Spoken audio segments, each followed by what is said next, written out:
Hello, everyone, and welcome back to the podcast. I'm your host, Joe Two in Love, here again for your AEW Fight for the Fallen 2022 review from last night's much, I would say, an upgraded show.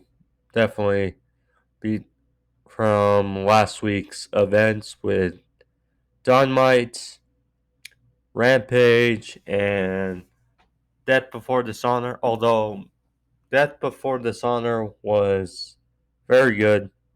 Very good card across the board for Ring of Honor. But as far as AEW is concerned, an upgrade was Fight for Fallen. As far as everything, I would say matches, time work, promos, etc. was just a very fluid 2 hours last night, which you like to see. Now, some news points before I get into the actual review as of last night. For starters, Trios titles have been unveiled. Long overdue for AEW, but the Trios titles are here for AEW's Trios division.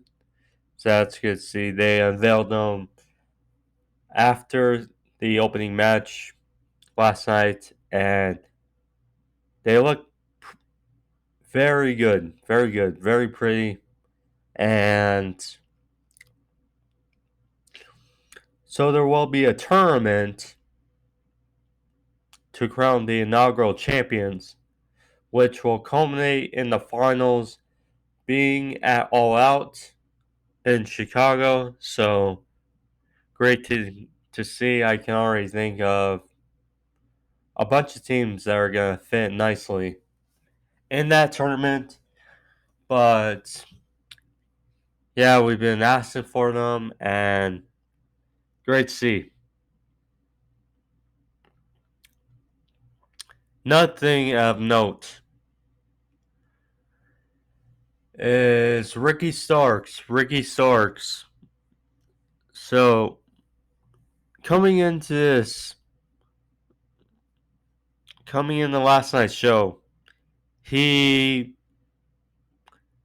went 1-1 with Danhausen for the FTW title, but like last week,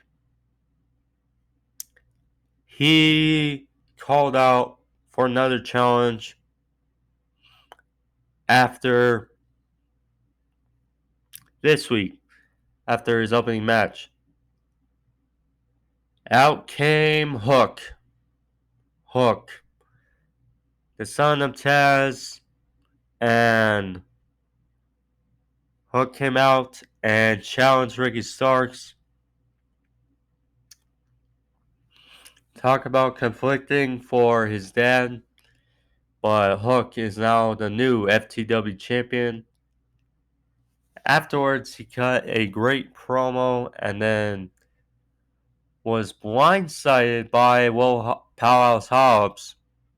And I think we may be seeing a babyface Ricky Starks, because Ricky Starks, deserves. Everyone loves Ricky Starks. He's great. He's a star. And, you know, for him to probably get a singles run, we'll see. But more Ricky Starks is great to see. And then we got the return of Bryan Danielson in the main event. Great match versus Daniel Garcia, who is coming along really well. Great match between Bryan and Garcia with an surprising finish outcome. Thanks to Jake Hager, Daniel Garcia won it, beat Bryan Danielson Bryan Danielson passed out, and Garcia beat Bryan Danielson in his return match on AEW TV. I mean, just something, just something. But alas, thank you for joining me. If you're new to the podcast and you want to see more of the videos on the channel, click the description there in the corner. Find more on the homepage, Dynamite, Rampage, etc. I posted a review for Ring of Honor Death Before Dishonor on Monday, so you can find that on the homepage as well for your Ring of Honor faithful. Alas, thank you. Let's get into it. I'll try not to be as long as I do in previous reviews, but we'll see. So, Fight for a Fallen started with a very good opening match between Jon Moxley and Roosh. Roosh, as they mentioned on commentary, has won 10 straight matches and earned the shot versus Jon Moxley, who, by the way, Roosh had a great match for his brother on Saturday night, so good momentum going into this match. So Roosh, as kind of expected, he took the fight to Moxley to start the match. He ambushed him before he even got in the ring. Started attacking him on the outside, threw him into the barricade a few times. Moxley was shooken up, and Roosh was celebrating a bit too early, and Moxley fired back with Suicida. Mox was busted open. Not sure how, but there was that. He is suplex on the outside, getting the advantage back. Back in the ring, they were exchanging with strikes and chops. Roosh fired back. He hit some super kicks and a snap power slam for two. Mox then back from break hit a superplex. Again, more exchanging, and Roosh hit a pile driver for two after Andrade interfered and was chased off by the Lucha Brothers. Mox locked in a sleeper, and Roosh passed out, and Jon Moxley retains the interim AEW World title. After that, Chris Jericho and the Jericho Appreciation Society were out there, minus Matt Menard, Jake Hager, and Daniel Garcia, which, one sec, I have to get a drink.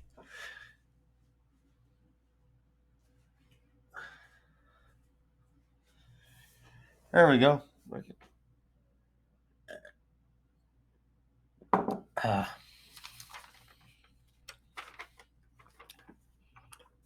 So, Jericho Appreciation Society was out there, and hilarious enough by Angelo Parker, AEW Galaxy, appreciate us.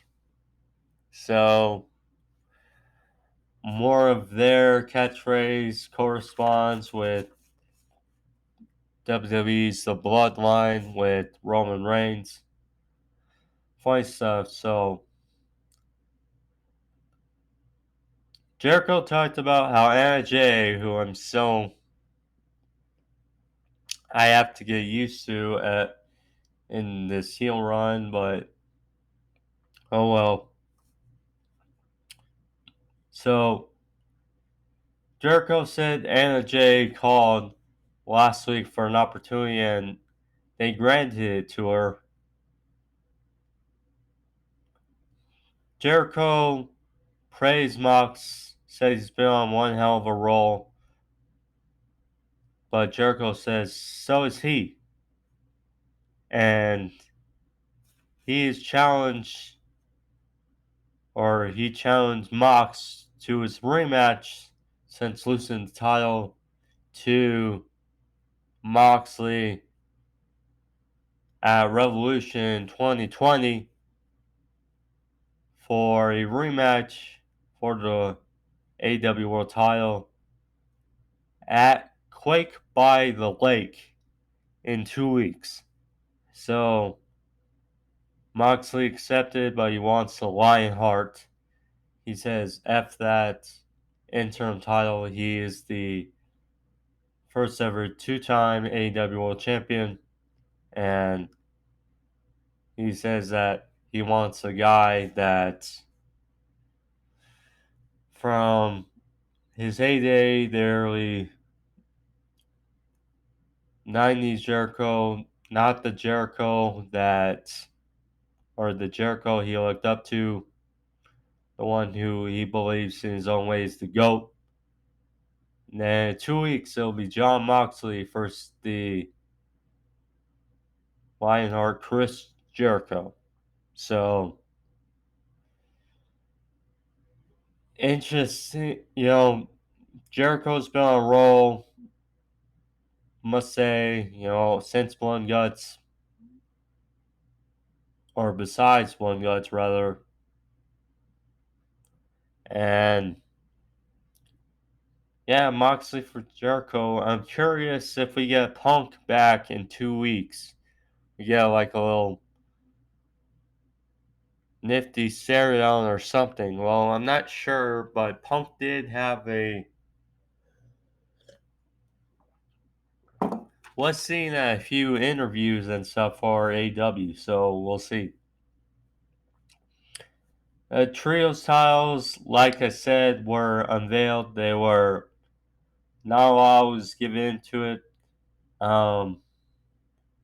They were set on the commentary table in front of commentary and Excalibur, knowing, of course, the tournament to crown the inaugural champs at All Out.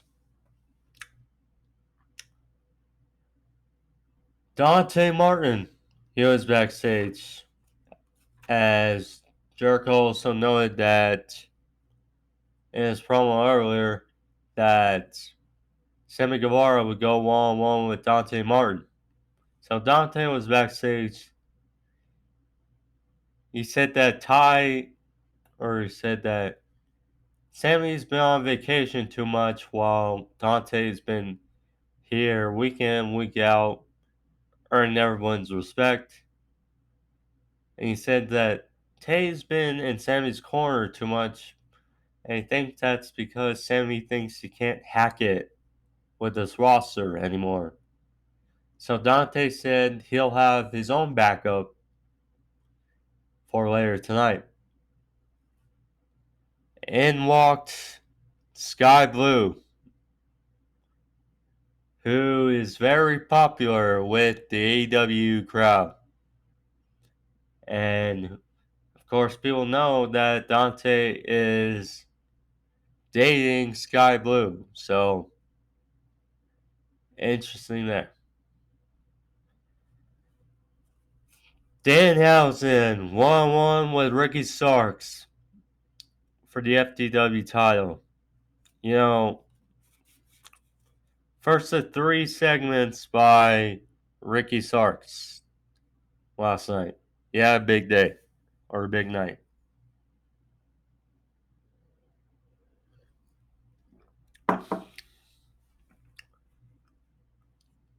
So, this match, Danhausen,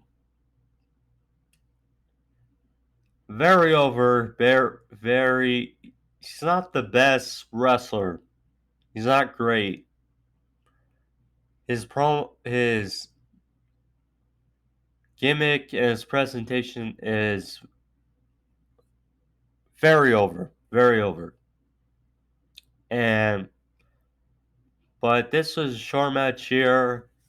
Big spear by Starks for the win after some antics. Afterwards, Ricky got the mic and said, well, he's for real this time. He wants another challenge like last week. So he says to bring him out. So then all of a sudden we hear that Action Bronson Hook comes out with the orange trunks, the FTW title, so you can kind of sense it. You know, the idea has been an idea for many weeks now because, I mean, Starks, you know, as I mentioned earlier, is great. He's very over, and he deserves a real push of his own, especially with the fiery promos he has given. And so Hook has came out. They had a nice little back and forth. Starks hit a big spear. Hook landed a big high throw. After the spear, Starks went for the Rochambeau, but Hook countered, walked in the red rum, wrenched it back a few times. Ricky Starks tapped out, and Hook is the new FTW champion. I mean, it's not far away from Taz is his title now, so good stuff. Great stuff. Afterwards, Hook and Ricky Starks had shown of respect, fist bumped in the ring.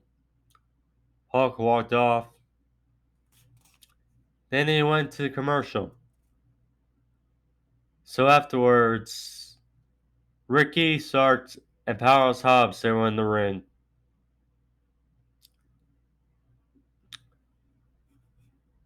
Ricky Starks cut a great, passionate promo. He talked about how that title, you know, he restored it to prominence. And that was him holding it for a year. And he said, things are time for change. That, you know, he's heard about how last week is his day, last year is his day. No, now is his time. And that he was about to say we. And then all of a sudden, Powerhouse Hobbs blindsides Ricky Starks from behind, hits a huge spine buster on Starks, and lays him out over the top. Looks like we might get a babyface Ricky Starks, if not a tweener Ricky Starks. You know, this team wasn't going to last long. I'm confident. I think people are a little surprised, though, that with what has happened the last few weeks, that Hobbs turned on Starks before Swerve turned on Keith Lee.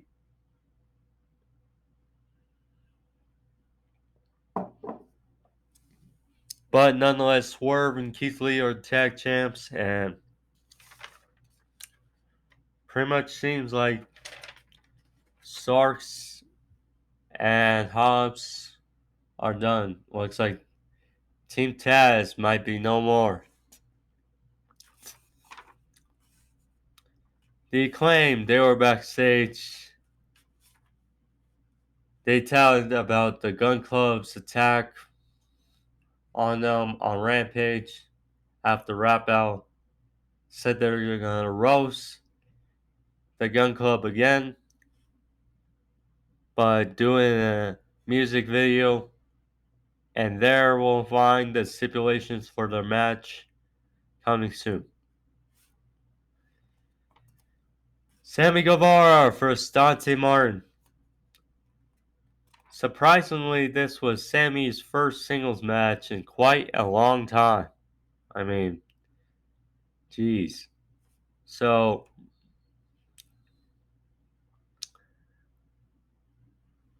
albeit with two of the best high flyers on the roster, you know, knew this was going to be good. Dante and Sammy, they were back and forth with their agility. Sammy and Ty try to leave, go up the stage area, but was stopped by Dante Martin. Flung or knocked Sammy off the stage area, and then a big tope off the stage onto Sammy. Then they went to break.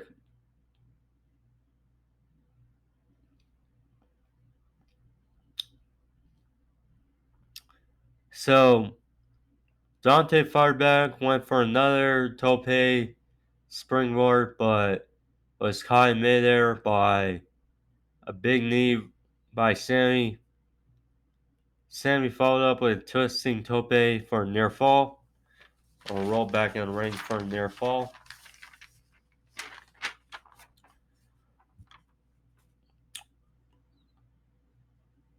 Dante went for a reverse exploder for two. Dante looked like he may have tweaked his foot or his knee. His standing Spanish fly for a near fall. Then his sit out side slam. But finally he went for the nosedive. But went on his feet. Sammy followed him, hit the double springboard cutter. Followed up with GTH for the win, right in front of Sky Blue's face.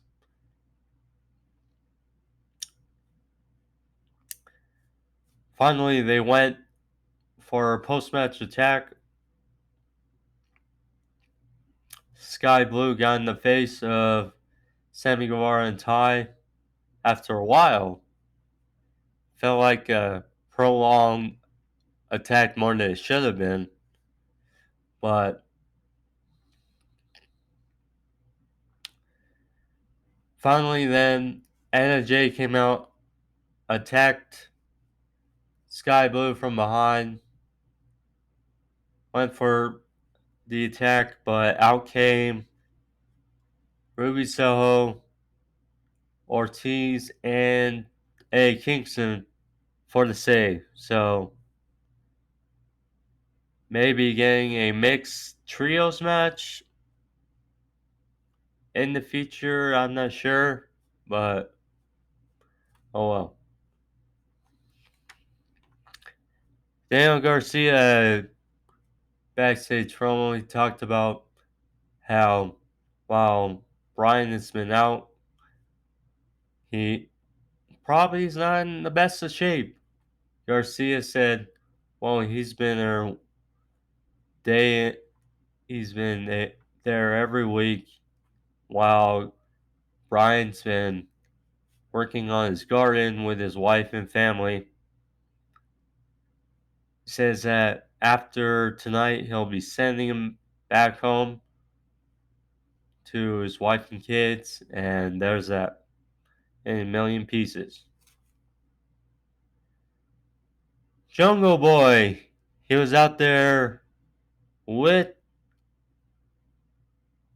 Now, I must say, this is probably the low point of besides the handicap match, probably the low point of the night. And I'll get into it. So, Jungle Boy, he was out there with Luchasaurus. Jungle Boy cut a fiery promo on Christian Cage, talking about Christian Cage's divorce.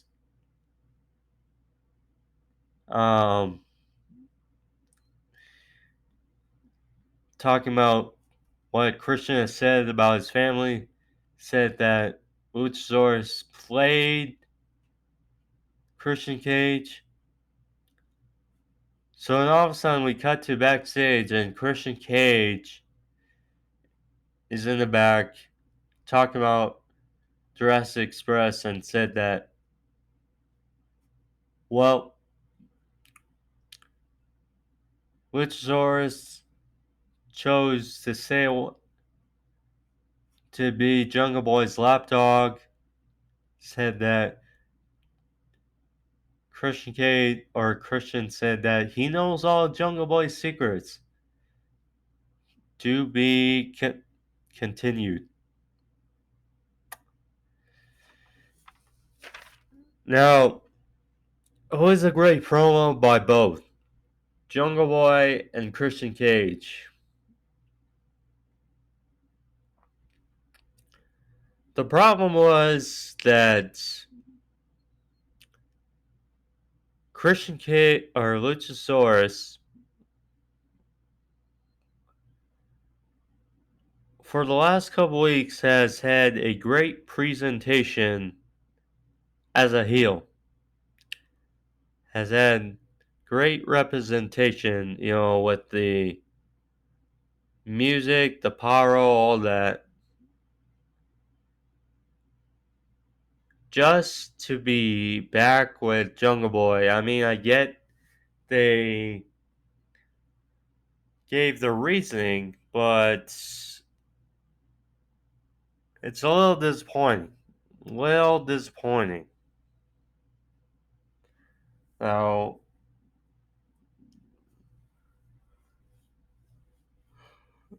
I mean, now where does this feud go from? I mean, we're eventually going to get a Jungle Boy Christian Cage match, but what's next? I mean, this feud has been great. I will say, besides the so-called playing of Luchasaurus, but I have enjoyed the feud.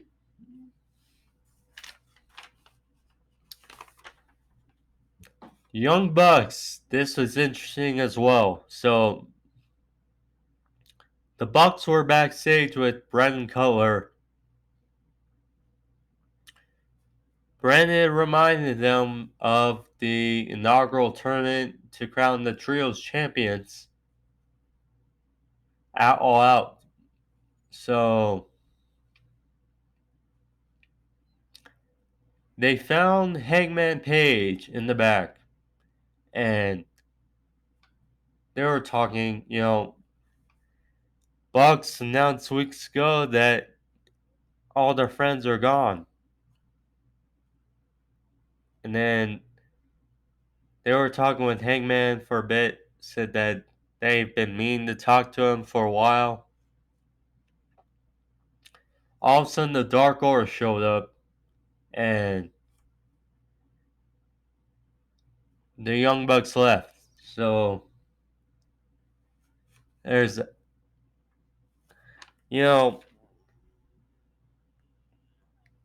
Tony Khan mentioned how he been waiting for the Trio Styles or Kenny Omega come back for the Trio Styles. And I think that, with the Trio Styles unveiled, seems likely Kenny Omega is returning soon.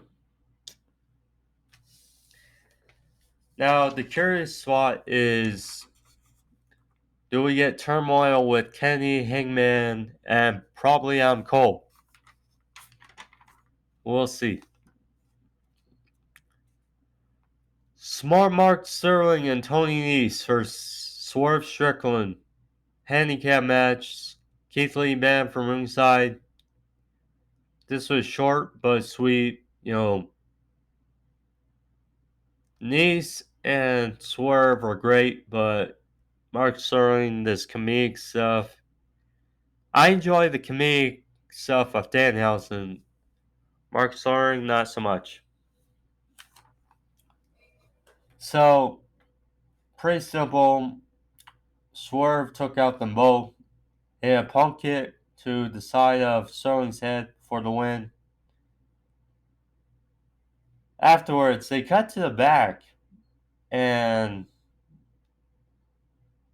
Josh Woods was shown laying out Keith Lee. And funny stuff here. So, Woods was shown holding one of the titles, or Keith Lee's title, and Tony Nese was shown holding the title of Swerve. So could we see Tony Nese and Josh Woods become a tag team? That's just thought. I mean, it'd be better than Nese and Sterling. I'll go that far, but I don't know. House of Black cut another great backstage vignette. Black talked about Miro saying he can restore him, bring him back to the top, make sure, trying to coast with Miro. Brody King talked about Darby Allin, said that it's funny how things work out. Said that he wants to beat Darby at his own game, and he challenged him to a coffin match and told Darby, let him know what kind of flowers he wants on his headstone. More House of Black, more House of Black, and perhaps the first trios champions is there for the House of Black.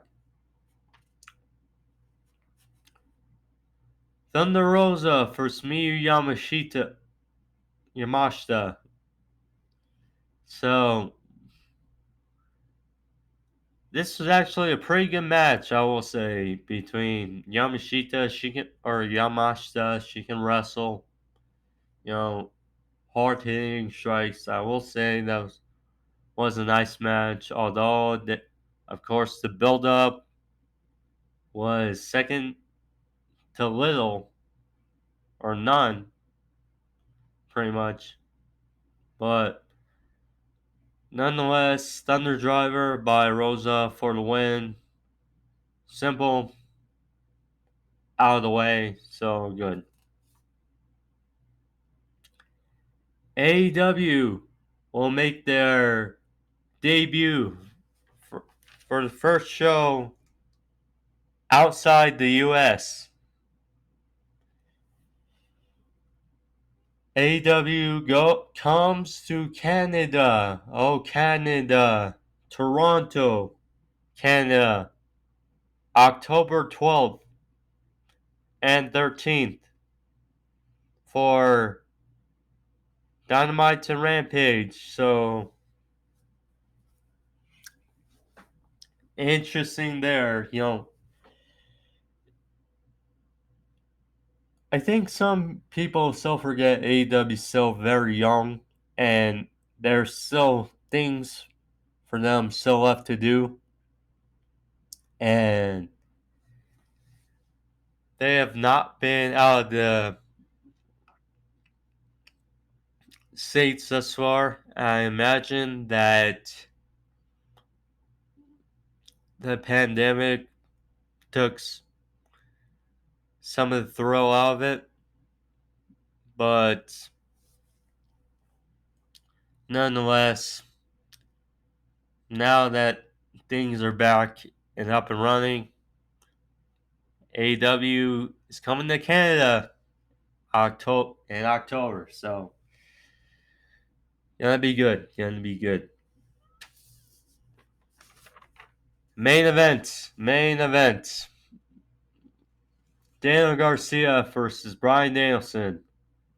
Bryan's in-ring return since probably his first match since Anarchy in the Arena. Last time we saw him since addressing Blood Guts and Forbidden Door last month. So great to see Bryan always in good shape.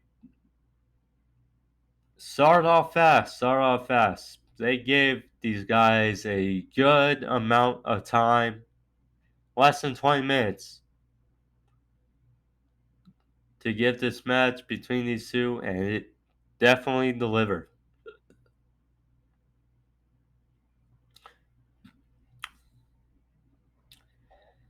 So the story of this match was Bryan's head and coming back from the concussions. So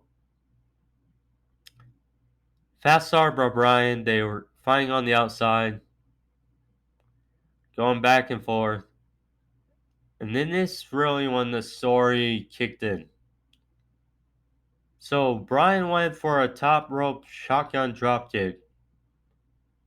But Bryan landed on the back of his head. And then they know it's like, oh, Bryan dinged himself up. Oh, he's hurt. Oh, you know, the concussion issues. So there's that. So Garcia was taking advantage. He threw Bryan into the steps on the outside. The concrete I didn't see get exposed. Bryan got hit with DT on the concrete. Then he went to break. So then Bryan turned out to be busted open. Bryan was pretty much operating on instinct here. You know, Bryan hit a top rope back suplex, fired back, self-favor himself. He collapsed. They say he was basically operating on autopilot. So he his shoulder suplex for two. Garcia fired back with a twisting suplex of his own. Bryan hit the yes kicks. He hit the running knee, went for the label lock. Garcia got to the ropes.